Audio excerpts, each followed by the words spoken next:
Hospital रानवाऱ्यापर्यंत वारंवार तक्रारी देऊनही रोड होत नाहीये. अनेक ऍक्सिडेंट त्या रोडवरती झालेले आहेत आणि अनेक तक्रारी देऊनही 14 कोटीचा रोड मंजूर झालेला आहे. आणि 14 कोटीचा रोड मंजूर झाल्यानंतर 2.5 कोटी टेंडरही त्यांनी बिलं पास करून घेतली. कोणतं निकृष्ट दर्जाचं पूर्ण काम आहे आणि अधिकाऱ्यांना तक्रार दिल्यानंतर अधिकारी कोणतंही लक्ष देत नाही. अधिकाऱ्यांचा पूर्ण भ्रष्टाचार चालू आहे. अधिकाऱ्यांना माझा सवाल आहे, अधिकाऱ्यांना मी हे पैसे देतो पण तुम्ही काम निकृष्ट दर्जाचं करू नका. गोरगरीब जनतेशी खेळू नका. गोरगरीब जनतेच्या आरोग्याशी खेळू नका.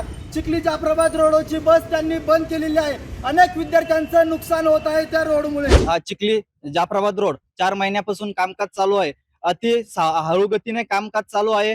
ते कामकाज चालू असताना अनेक निवेदनं दिली, निकृष्ट दर्जाचं काम चालू आहे. अनेक वेळेस आंदोलनाचा इशारा दिला पण अधिकाऱ्यांनी कोणतेही त्याच्यावर लक्ष दिलं नाही. या रोडमध्ये अनेक भ्रष्टाचार चालू आहेत. ते रोडचं काम चालू असल्यामुळे चिखली जाफराबाद बस बंद झालेली आहे.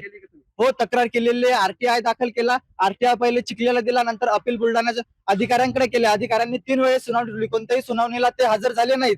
वारंवार त्यांनी तारीख डावलायचा प्रयत्न केला. यांच्या संगमतेने अधिकाऱ्यांचा हा भ्रष्टाचार चालू आहे आणि हा भ्रष्टाचार आमची मागणी आहे या अधिकाऱ्यांवर आणि त्या ज्यांनी रोड घेतला त्या ठेकेदारावर जर तात्काळ कारवाई झाली नाही आणि तात्काळ रोड पूर्ण झाला नाही तर आम्ही भीक मागून कलेक्टर ऑफिस समोर पैसे उधळू. महाराष्ट्रातील सर्व बातम्यांचे विश्वासार्ह व्यासपीठ. सकाळच्या सर्व सोशल मीडिया प्लॅटफॉर्मला लाईक, फॉलो आणि सबस्क्राईब करा. तसंच सर्व नोटिफिकेशनसाठी बेल आयकॉन प्रेस करायला विसरू नका.